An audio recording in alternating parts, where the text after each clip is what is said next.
Predator, the backdoor escape. We're back, Dino Buttholes, and Troy. How you wipe your butt on today's episode of 1, 2, 3 Jokes!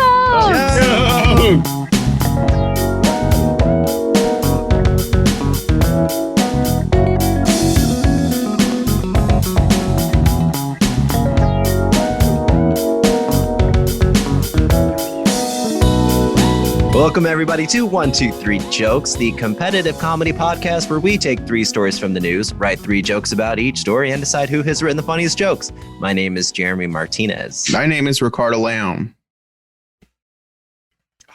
My name is Dr. William Comar. Oh, William jumped in. I just didn't feel like doing the intro today, I guess. My name is Bob Timmons. I'm Carly Kastner. And I'm Aaron Kraft. And if you hadn't heard, we are joined by a very special guest today, our resident science expert, Dr. Will Comar. Yo, what's up, man? Thank you for having me again. I appreciate it.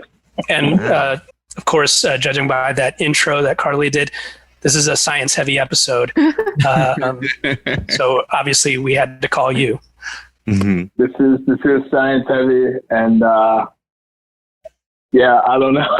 It's not just science heavy. Every story has to do with the science of buttholes, which is specifically why we invited you, Dr. Comar. Yeah. So thank you for being here. Now, you like to call yourself the doctor of buttholes, right? That's exactly it. That's actually how my students refer to me on all my evaluations. So, it's a terrifying thing that I still have a job. And you're employed by ASU, the butthole of colleges. Is that correct? It's not the butthole of colleges. It's number one in buttholes. I cannot confirm nor deny because I would love to keep my job. I have a degree from ASU. As do I. Yeah, so I love that school. I think they have a bad rep. I had a great education there. And you love asses. Of course. That's what I wrote my admissions essay on. Cannot lie.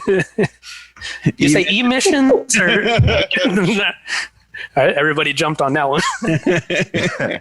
All right. Well, Dr. Will Comar, you are a returning guest. Will you be giving us your expertise and doing jokes, or what's going on today? So I figured I would turn off the work mode and just try my best to actually try to compete. So I hope I dumb down everything that I'm going to say today, so everyone will understand.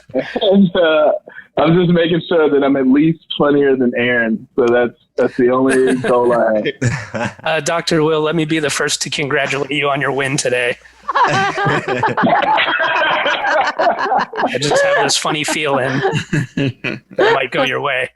With that out of the way, do we want to get into the first story? Yes, let's do it. Round 1. After being swallowed alive, water beetle stages a backdoor escape from frog's gut. Life's journey sometimes take you. I sound like Carly, that's an offensive voice. Life's journey take you to places. Life's journey somehow takes you to unexpected places. Being swallowed alive by a frog is a death sentence for most insects, but one beetle species shrugs off being digested and instead finds freedom by sneaking out through its captor's anus. When the pond frog, ooh, I'm gonna fuck this one up. Palophylax. He said when he saw his butt. I know. Oh, I'm gonna fuck you up. When the pond frog Palophylax nigromaculatus Perfect. was presented. Is that right, Dr. Yes, Comar? Oh, that was Aaron. Wait, Aaron does know. Yeah, it's actually smart. And you have to listen to him. It's actually smart. Like, he's got it. Thank you. Yes. Look, if it was a word from Japan, I would consult Aaron. All right. That A one word from Japan, also known as Japanese. hold on, I'm getting a word from Japan. This just in. Aaron, you speak words from Japan, right? Yeah. When You that should. one pond frog that no one can pronounce was presented with the aquatic beetle, was presented with the aquatic beetle Regimbartia attenuata. Carly, are you having a stroke? I think the person that named this beetle had a stroke. It quickly snapped up the beetle, swallowing it whole and alive. But the meals ended with a strange twist. In most of the experiments, the beetles reappeared within 6 hours, slipping out of a frog's anus or vent. Though muscles typically hold the vent shut, those muscles loosen up when the frog poops. The beetles After a few drinks. The beetles could be stimulating the frog's defecation reflex in order to temporarily open this unusual emergency exit, according to this new study. One researcher conducted an experiment where he fed the live beetle to the frog more than a dozen times, and 93% of the swallowed beetles were excreted, always head first. The beetles were frequently entangled in fecal pellets, but they recovered immediately, resuming their beetle business and surviving for at least 2 weeks following excretion. The study is the first to document active prey escape from the vent of a predator and to show that prey may promote predator defecation to hasten escape from inside the predator's body. But further experiments are required to piece together how the beetles encourage the frogs to relax their sphincter. However, researchers speculate that our attenuata use the legs and body to stimulate the frog's net. Mm-hmm. Pretty hot. Dr. Will Comar, since you are a guest today, would you like to go first or last in this round? Oh man, I don't want to lead it off. Let me close it out with something horrible for everyone. So I'll let you guys go first, and then I'll just bring the show down real quick. Okay. How about this? Who would you like to go first? Ooh, I was going to ask that. Oh, that's even better. All right, cool. Let's run with Jeremiah. Let's run with him. Okay. Jeremiah was a bullfrog. Jesus Christ. Was a good friend of mine. Yeah. I never understood why he ate the. Sorry. I thought Carly was gonna. Thank you. I Here never we go. understood. Stop doing jokes that depend on audience participation. I never understood why he ate those beetles. They always came out fine. If I had to venture a guess, let me tell you what. I'd have to say that he liked the feeling of beetles tickling his butt. Sing it now. Joy Beetles to the tickling world, wait. all the boys and girls. Excellent choice, Dr. Will. I do what I can, man. I really do what I can. Sorry to bring the house down on the first fucking joke, guys. All right. I'll go next. I can't have water beetles. They run right through me. Fair enough. It's not easy being green, but it's even harder to be swallowed whole by your creation and left dangling there for 30 years while a pig tries to fuck you. That's downright hell. Ooh, boy. Jeez. All right, Dr. Will. Dangling from his butthole. Yeah, All Rick right. set the bar pretty low there, Will. I think you can What? land this. It's a Jim Sweet. Henson joke. All right. So I figure that neither COVID nor a lack of a plot will stop Tom Cruise from revamping the Mission Impossible franchise. He's small enough to. Yeah, he is really short. Beetles escape a frog's gut by crawling out its anus. Talk about a long and winding road. Beetles. Mm-hmm. Oh, the Beatles. Yep. Beetles. Always a Rick good goes sign when you have to Ariashis. explain it. Let it be, guys. Words of wisdom. This is actually a learned behavior that the Beatles picked up after watching The Shawshank Redemption. Thank you for that setup, Robert. Innocuous Japonicus, who crawled through a river of shit and came out clean on the other side, more or less. Yeah, that was probably the way to go.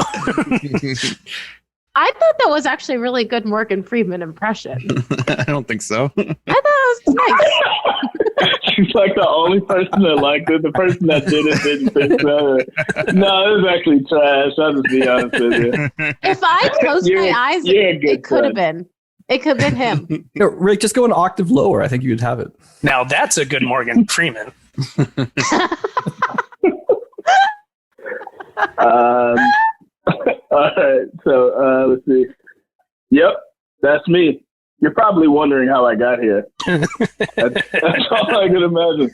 Like all those BET movies that start off, that's the first thing I imagined, just seeing that picture. Well, Will, you had me on the hook. Like the old saying goes, the shortest path between 2 points is the Hershey Highway. The long and winding Hershey Highway. What's important is that we're all having fun, guys. Jeremy, can you be a little bit louder? I could. The story sucked. That's why I'm so quiet. If only Richard Gere were so lucky when he swallowed that gerbil. He would have had to go out this way. The Beatles found it more difficult to escape the Benoit bead-laden bowels. The Benoit bead-laden bowels of the North American kink frog.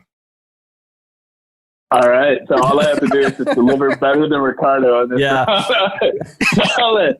Okay, all right, here we go. So, where are they now? This former child actor went from wholesome Budweiser Super Bowl lads to having the highest grossing Only Frogs account. Only frogs. Well, I think you've done it, but we're going to go to our resident judge, Aaron Kraft. How do the points shake out in this round? Yeah, I did not get Rick's first joke.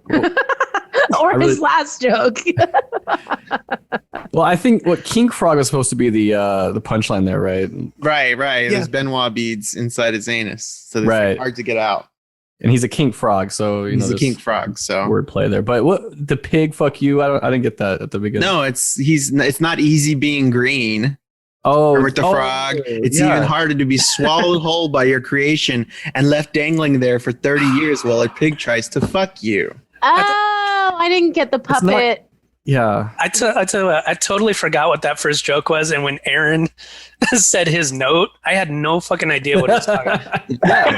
That's how I Pig, felt. fuck you. What is that? Good question. I have no idea. I think the original was memorable because it was so concise, where Rick sort of elongated it, much like the rear end You of a needed frog. the visual of his hand going up a butt like a puppet. Otherwise, I didn't get the puppet reference. Well, see, I did. It's not easy being green to be more subtle, but me. So yeah, that brings me to Bob and Will. I like Bob's first joke, run right through me. I think the delivery on that was perfect. And I enjoyed Will's first two. The thought of Tom Cruise going through the anus of a frog does seem like a movie he would, do, as long as there's enough action and as long as he's saving democracy at the end. I think somehow he tie that together. That could probably be a movie we watch him in. But I really like the second joke from Will too, and I'm going to go ahead and give him the point for this round. 1 point. I got to make an argument What's up? for Will's third joke. The Budweiser frog one. I Only thought that frog? one was the best one. That one, yeah, that gets my vote as well. So I guess that's the comedian's pick. Comedian. So now it's time for our points that we're going to. Comedians always pick something different. Aaron, you didn't judge my jokes. I think he did. I did. I was being subtle. I was taking Ricardo's subtlety. No. The lack of judging is judging in itself. Jeremy's right. No, Jeremy's right. I really like how you fully fleshed out the Jeremiah Bullfrog song. I did appreciate that. But otherwise, I didn't really. You'll get it. You'll get them tomorrow. I know I sound like I'm being mean to Jeremy, but I usually favor him over the other comedians. Very true. No. I sound like I'm being mean to Jeremy because I am being mean to Jeremy. And I'm not used to it. What is this reality I'm in? Jeremy either completely kills it or it's a bit of a flop. But when he kills it, he's the best. I'm sorry that made me burst into laughter. You're being mean. No, I'm a comedian. All right. So who got a point there? Will got a Will. Yeah, Dr. Will. Okay. Dr. Will. Well deserved, Will. All right. So no comedian points in the first round, except for the one that Aaron Kraft has assigned to Will. Will is leading going into round 2. Here we go.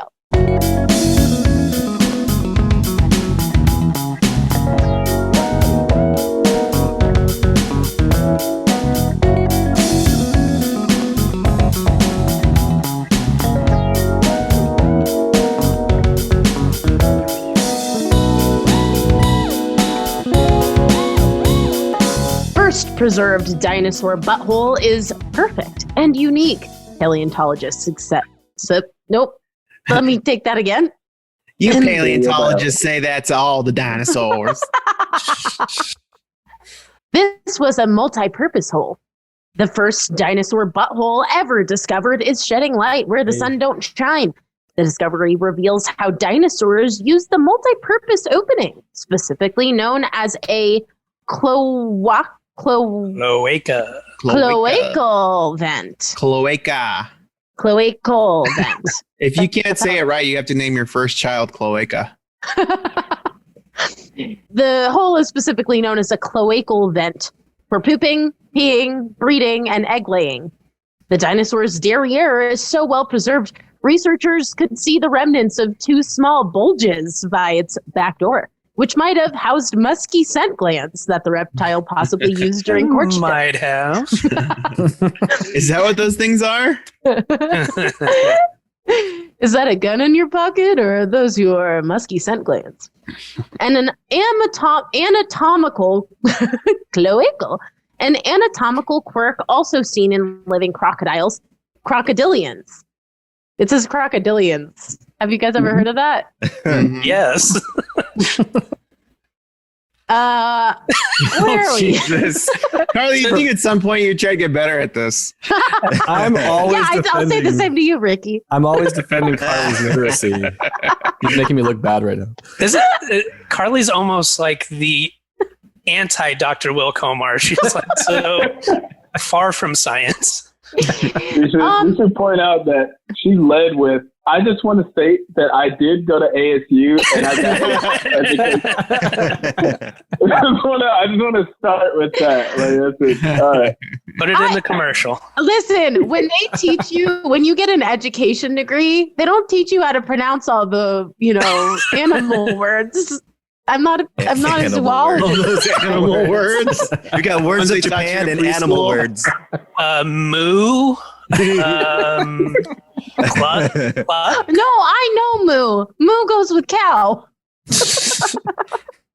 They taught me that at ASU. Okay. I learned it on the streets. I am very street smart. I know that chickens go cluck. Actually, chickens don't go cluck. I don't know. They don't say cluck, cluck, cluck. All right, Carly, let's focus up. Sorry. Okay.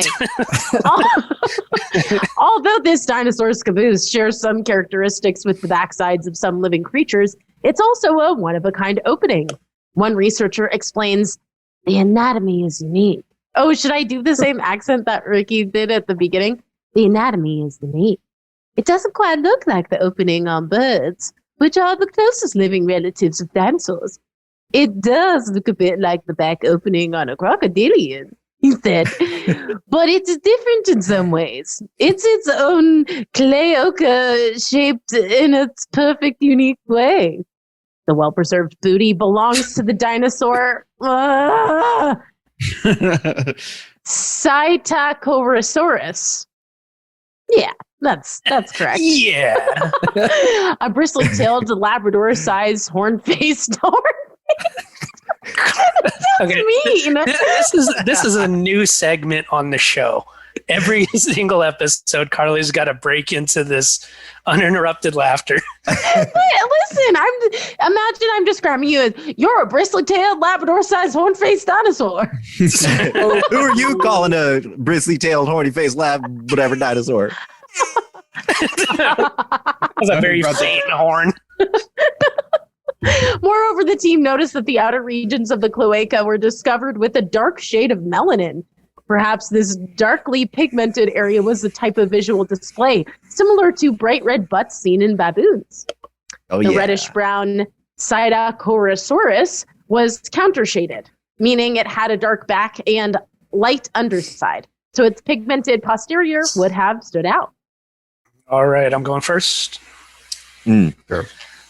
Lead researcher Jacob Vinther was excited by the discovery. He explained, "I like large cloacas, I cannot lie. When you see this specimen with such a small waist and this round thing in your face, you get sprung, quite frankly." Fantastic. My anaconda... He doesn't Yes. want I would just leave it there. Does he want something, or I don't know. Do you have any buns? Hot dog buns? The scientist always gives his anaconda's perspective on his. It's just around him when he's... Yeah. My anaconda It's is just not like an interested anaconda in with this, like a in lab this coat on. finding. All right. It says lab assistant anaconda. Oh. Let's keep moving, guys. Or maybe like All right. my anaconda. Welcome to Jurassic Pooter. I very much enjoyed Rick's going, okay, let's get funny. Everybody stop what they're doing. All right, Doctor. Contrary to proper belief, oh man, I sound like Ricardo now. Ouch.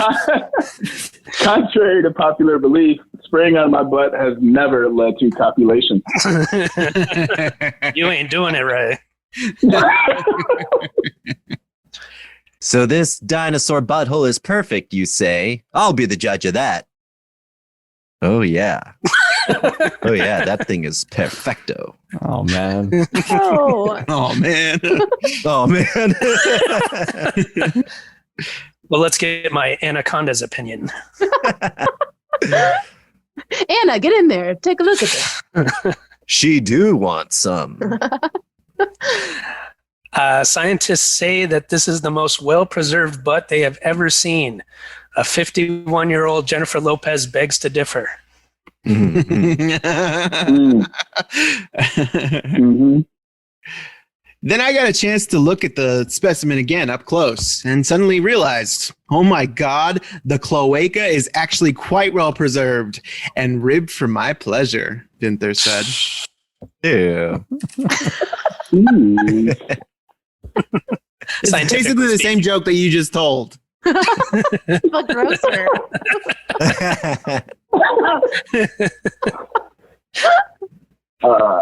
So, in all reality, this dinosaur had the ultimate mystery box. That's all. What's in the box? They forgot about another use for the unique butthole, as evidenced in early cave drawings of the dirty Sanchosaurus. Giggle,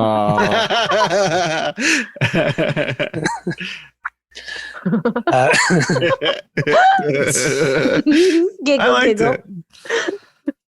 It's hard to imagine giving birth with the same hole in which you poop. Jeremy, how did your mom do it? I just walked right out head first, like a beetle. He pressed on her sphincter like- and Ew, that's your mom. Opened the latch, walked right out. he was guaranteed to live for at least 2 weeks after. Beating the odds. Rick, you're up. All right. The team noticed that the outer regions of the cloaca were covered with a dark shade of melanin, which could have been an indicator of a dinosaur in estrus. contradicting the former theory that proposed on the day when female dinosaurs were in heat, they would wear t-shirts with the phrase "donk if you're horny." Donk. The t-shirt says donk. It's a dinosaur with a t-shirt that says donk if you're horny. I think if you got there quicker, I might have been. Yeah, I think it's a little too long. Don't you mean donk if you're horny face? What? She's talking about that dinosaur. Horny face. Gotcha. Yeah. Gotcha. She just punched it up. People, you got to keep up. This moves fast. All right, duck to one hole for pooping. Oh, sorry. One hole for pooping, peeing, breeding, and egg laying. A name like Psittacosaurus just makes sense. What was the thing? What was the Senate? What? So the dinosaur is actually called Psittacosaurus, and Carly just had the hardest time pronouncing it. So Psittacosaurus. Whoa. I was really hoping that she would say it properly so I could say Psittacosaurus. big mistake. Don't ever depend on Yes. You let me down, Carly. Thanks. You could have corrected me. I asked what it was pronounced. That was a worse flop than LeBron James. Thank you. Yeah. Bill wanted to wait to really slam you at the end. All right. Jeremy? Yeah, I'm gonna need you to enable share screen so I could just play it audio. Prop comic. Let's see. Oh, the anticipation. Is that it, Jeremy? Are you sharing it? I muted him. Fun for the listeners. Yep. All right. Nothing really stops the flow of a show like Jeremy Google searching his joke. Multimedia. Okay. Oh, thank God you shared this. Hold on. What is happening? Jesus Christ. Hold on. We can't see anything, Jeremy. Your It's just screen like appears paused. Yeah. Okay, hold on. Oh boy. Ugh, now I get why students can't wait to be back in person. Can you hear that? No. Nope. Can you hear that? You didn't share your sound. No, you need to share your audio too. Okay, let me do it again. Here it goes. In waiting for this sound, the dinosaurs have been extinct twice now. Can you hear that? Still waiting. You're not You sharing. can hear that?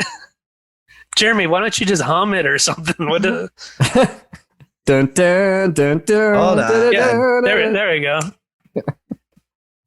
Aaron Kraft's got your So, back. Carly, I want you to remember this next time you try to do something like this. You know how frustrating it is for everybody else? No, when I share my screen, I have my shit ready to go. Press play. I don't search for an hour and then say, guys, hey, look at this. Can you hear this? Hold on. Welcome Yeah. Okay, yes. to Jurassic Park.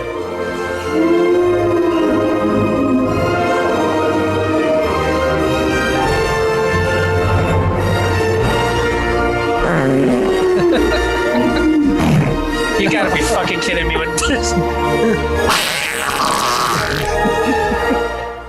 Jeremy. Play Song for Mama from you and your brother. I Also, want to hear Jeremy, that. you can just for advanced Zoom users, you can just share the audio. You don't have to share the screen of your garage band. How do you do that? Okay, that was way too fucking long for that. That again. Will you play it again? Ow, how do I do it? Is All right, Jurassic so Park moving with on. fart Let's talk sounds? about it later. Okay, well, Aaron Kraft he's cracking up, which is a bad sign. But we're gonna go to our resident judge, Aaron Kraft, Okay. and see what he thinks.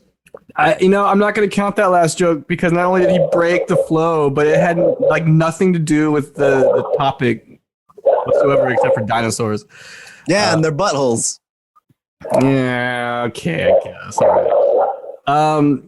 Okay. Anybody else hear that noise? It's dogs barking, but for the first time in the history of this show, it's not my dog. Oh, all right. Still a I problem. was trying to ignore it. That's definitely my dog. Oh, is it? I was like, what barking? I really thought Will's last joke was the most clever of all the jokes, so I'm giving Will the clever award for his last one. Sorry, Will, that means nothing. Bob, I'm just going I'm just proud. That's it. It was good. It was good. I'm going to skim right past Bob here.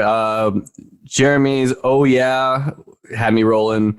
And the Sanchez-saurus, I hated it. I hated that I loved it. So he's got 2. Aircraft, I want you to go back to Bob. What's your problem? I like large cloacas, and I cannot Cloacas. lie. Cloacas. Come on, man. Come on. Okay, I expect more from you. Jeremy literally put fart sounds over the Jurassic Park theme, and you cracked up. Your credibility is shot. No, I loved it, but I'm not counting it because it was. You loved it. I already said that. I did. Did it make you laugh, Aaron? It did, but it took a while to get there. You know, that's not my fault. We need to make some changes. But okay. I thought the most funny joke was Jurassic Pooter. You gotta be fucking kidding me. Oh no! Now I'm with Aaron. Now I'm with Bob on this. Aaron, you suck. That was hilarious. Wait. Rick, say it again the way you said it. Welcome to Jurassic Pooter. No. The way you said it was, hold on, everybody. Settle down. Hold on. Right. Let's get serious, guys. Yeah, Let's move forward. Somehow it was funnier the first time, but still it was good. And then, Rick had that one, which I thought was the funniest. Jeremy, I liked both his, the first 2. So I really don't know which one to vote for here. Maybe it's a tie, Rick and Jeremy. 1 point each or half a point each? Ooh, 1 point each. All right. You couldn't just go with the half. The half a point would have been super dope. I would have been proud. Will's getting scared. It's too much math for me. He's on his tail. You could also just step down in disgrace. That's a good option. All right. So speaking of disgrace, it looks like Bob is in last place. And then we have 3 first place ties with Ricardo, Will, and Jeremy going into round 3.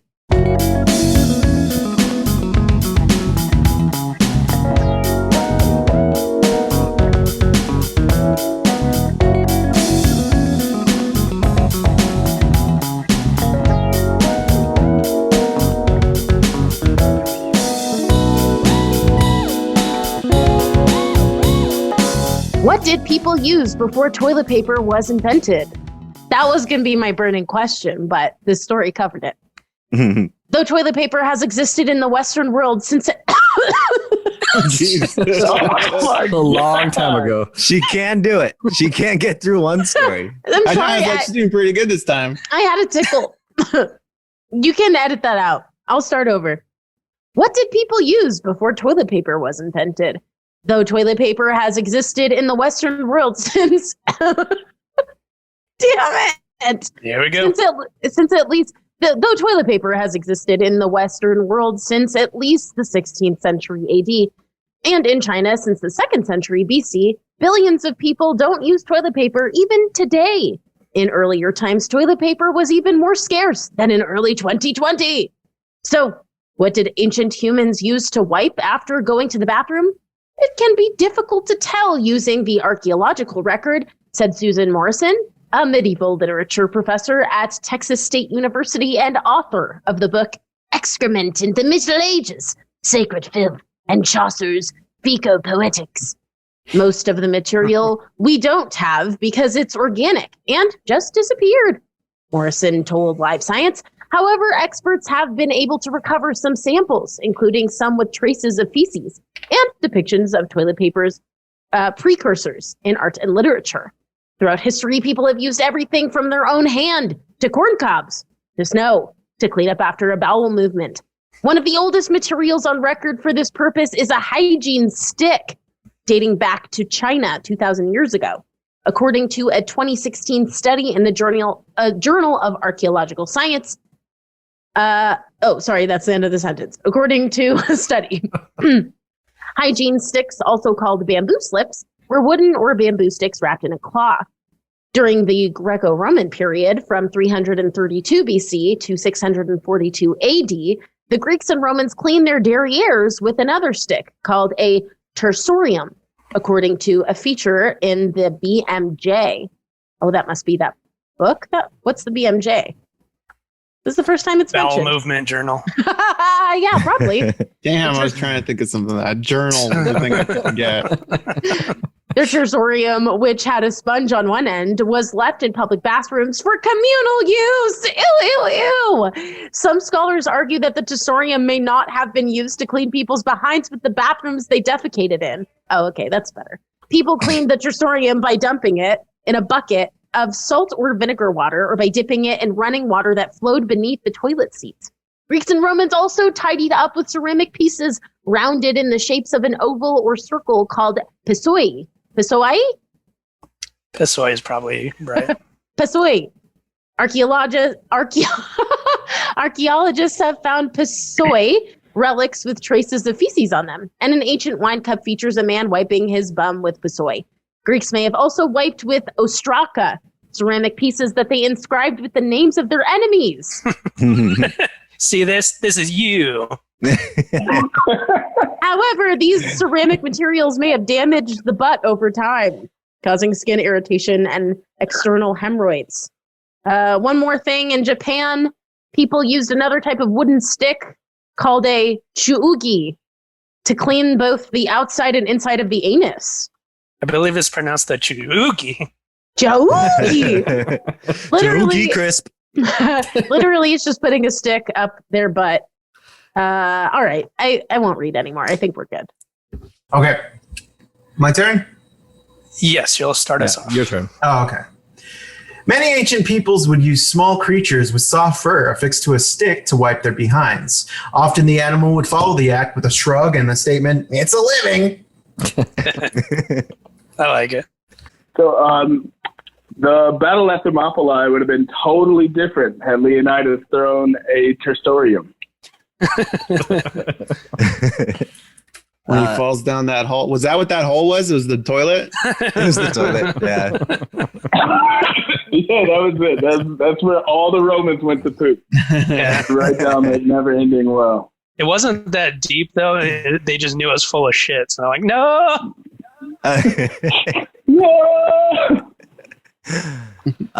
Life hack. If you run out of toilet paper, you can make your own hygiene stick with only a twig for some reach, some household tape, and your roommate's toothbrush. Prop comedy. Prop comic. Oh, you're giving me props for that comedy? Thank you. We got our own carrot top here, y'all. When the bubonic plague started spreading, you couldn't find any sticks or moss anywhere. Did you call it bubonic? Bubonic. The That bobonic. is bubonic. Isn't it bubonic? Don't you think? Don't you think? It's A like little too bubonic. It's a plague on your wedding day. It's a plague when you're already late. That's a coincidence. All right. Yeah. Everybody's trying to show off because Will's here. Trying to prove. You're doing a poor job. It's stupid. All right. Is it my turn? Yep. Yeah. Okay, but how did they trim the dingleberries? What was the ancient way of trimming dingleberries? It's You scissors. tell us.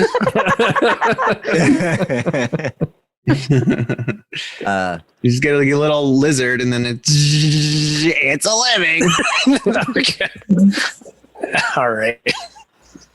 So I'm realizing that Stallone in Demolition Man was actually based on a true story. Oh, the shells. The 3 seashells. He doesn't know how to use the 3 seashells.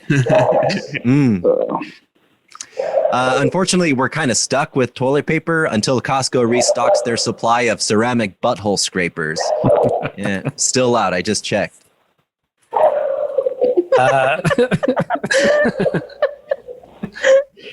Plato is often credited with the adoption of ceramics for wiping. When an attendant asked him what to do with a damaged vase, a surly Plato told him to shove it up his ass. So I had fluctuating between 2 jokes for this last thing. One that's not even finished at all, and then this one, which is, ancient humans, they were wiping their butts a long time ago, but bears were only doing it recently because of the commercials. Okay. What's the other one? Yeah, And the what's other the one is unfinished trying to think of something where I say like, people used to use this or that. But on the other hand, because they use your hand. Because they use their other hand. That would have been pretty good, I think. And what's your other one? On the other hand. But on the other hand. Dr. Will? And Karens are mad about using masks and a TP shortage. Imagine someone stealing your favorite stick. Who's hogging all the sticks? You can only use those sticks once. He's stealing my stick. That is my stick. I refuse to use a stick. Some early humans would use animal fur to wipe their butts. Ironically, the fur of choice was from the Charmin bear. It's a living. No, they're dead. They're retired. Dead and skinned. It was the living. It was living. It was living. The time before toilet paper was a risky time to be alive. Anything you saw could have been used to wipe a butt. Thus, the term crapshoot came to be. Man, all right, what a Aaron bad Kraft. round. Aaron Kraft, do we have a winner? This is going to be tough. So my favorite joke that also got the biggest response was Rick's "It's a living," and then it was downhill from there. And I do think the other hand joke had a lot of potential had you fleshed it out. Jeremy's first two jokes were really funny. His prop comedy with the twig, and I did enjoy the Costco joke. So props to Jeremy on that. Props Literally. to a comic on that. Props to props. I like Bob's second joke about shoving it up your ass, but I can't remember what the actual joke is. I like the idea of shoving it up your ass.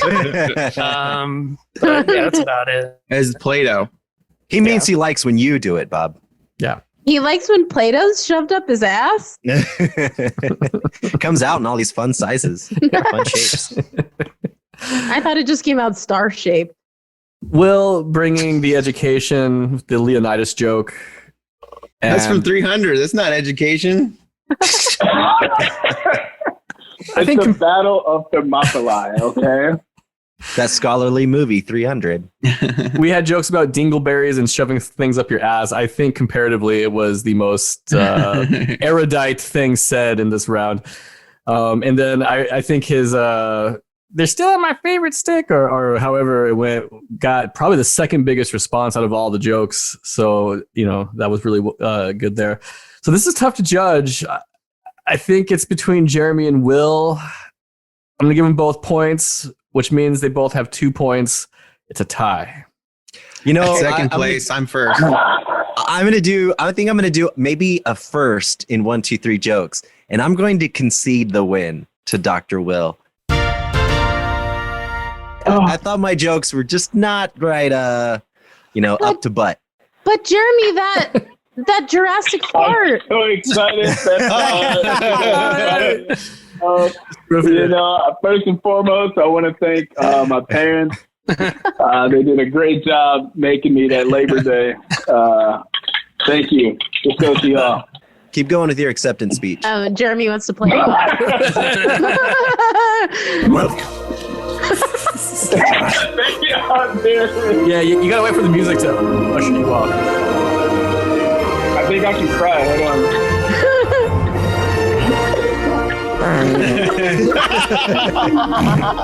To see Dr. Will accept his award. They played you off. That last one is so wet. All right. Well, congratulations, Dr. Will Comar. Thank you so very much. Appreciate it. We are going to talk too little. We're going to. We've talked enough. To little horny face Carly. We're going to talk to Dr. Will Comar in just a second, but first we're going to go to Carly Kastner and see if she has any burning questions.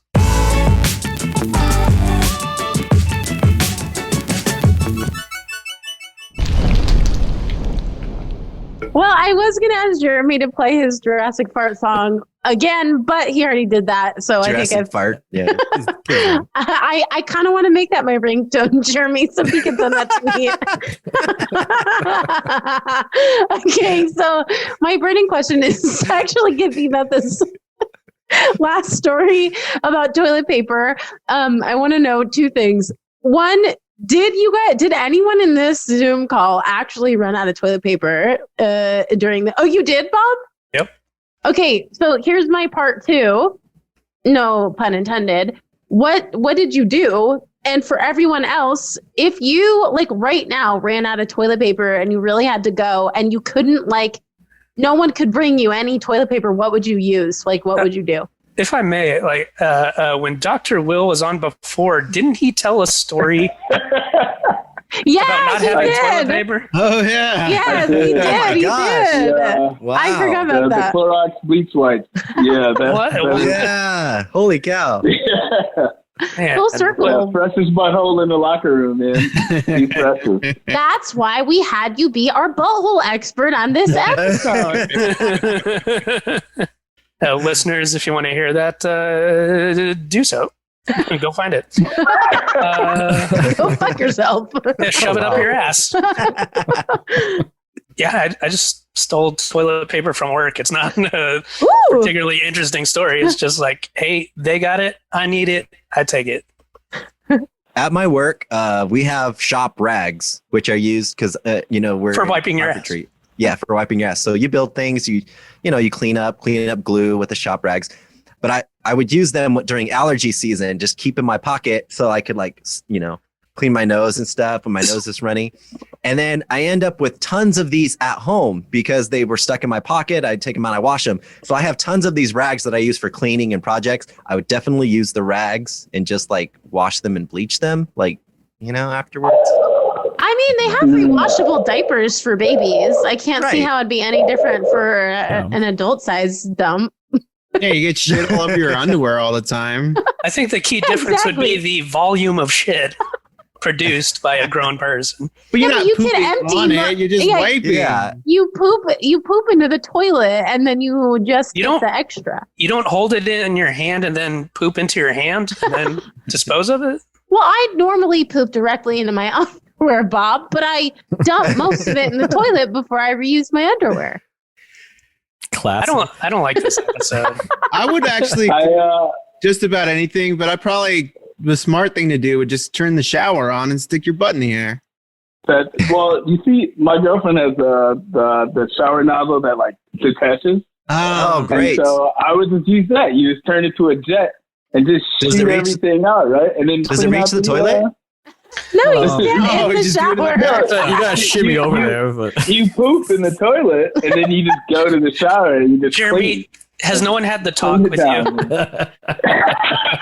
Am I the only one that poops in the shower? Yeah. Wait. I'm sure you're not the only one. Am I the only one that showers in the toilet? If it does reach the toilet, why not do that all the time? And That's what bidets are. That's what bidets are. I know. It's not it's not a 6 foot long hose. I wonder if anyone has adopted a new squatting strategy where they spread their butt cheeks far apart so that there's maybe less mess to clean up.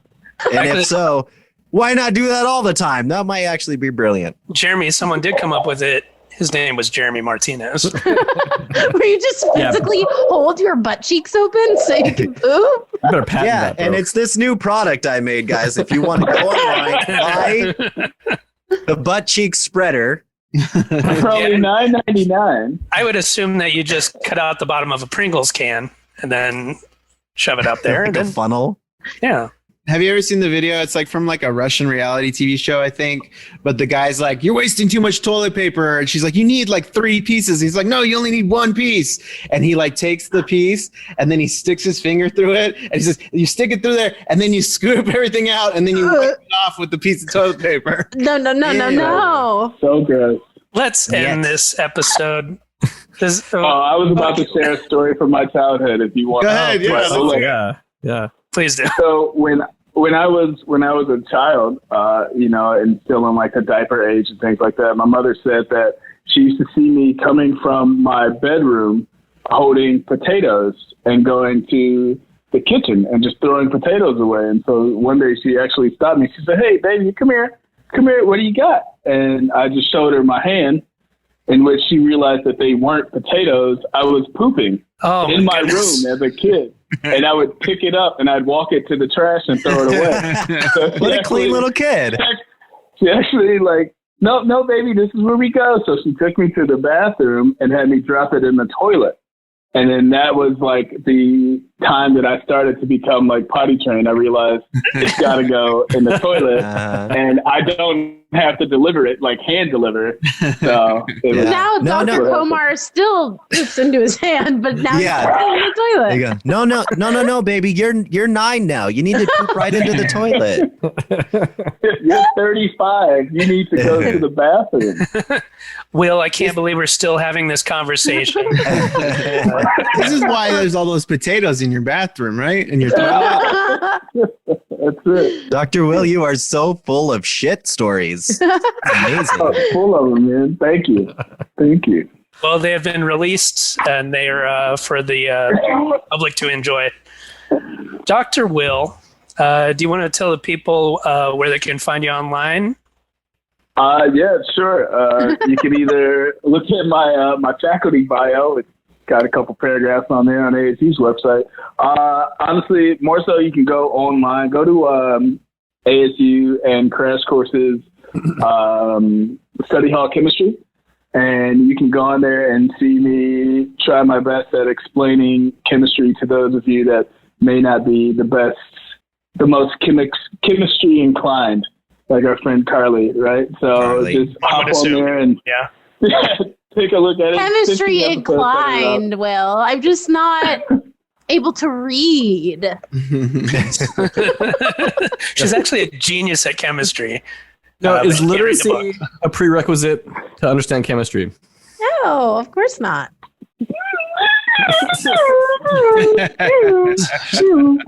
Those dogs are still barking. Your feet hurt? So yes, Dr. Will Comar, you can find him on YouTube, ASU Crash Course. Let's see, what else? Study Hall. Study Crash Course. Hall Chemistry. Yeah. And we'll obviously provide the links in the episode descriptions, so it'll make it easier on you folks. And us, you can find us online anywhere that you find podcasts. What do I usually say? Because I've totally forgotten. Goodbye. That sounds right.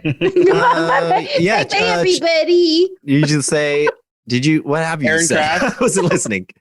Yeah, I usually do my Aircraft thing, but we it's not about me today. It's about Dr. Okay, wait. It's coming back to me. All right. Thank you for listening and watching. We appreciate it. And if you enjoyed what you heard, maybe you want to see the full video, and you can do that by going to our Patreon and becoming a patron. For just $3 a month, you can get full video episodes as well as classic episodes and bonus content each and every month. So it's a good way to directly support this show if you enjoy what we're doing. But we also appreciate you just listening for free anywhere that you find podcasts.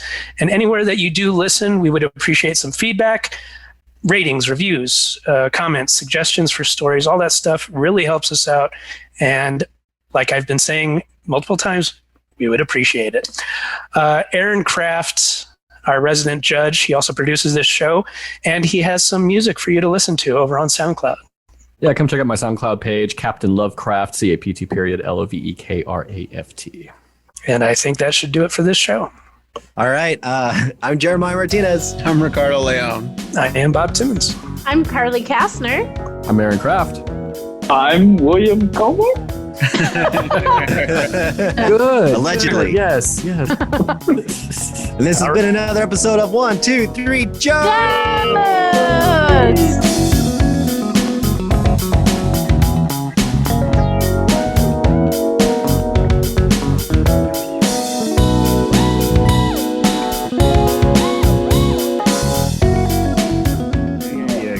Oh, yes.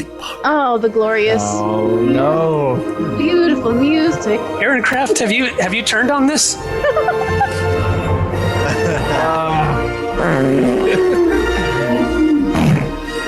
Oh, Lord have mercy. Oh, that feels good.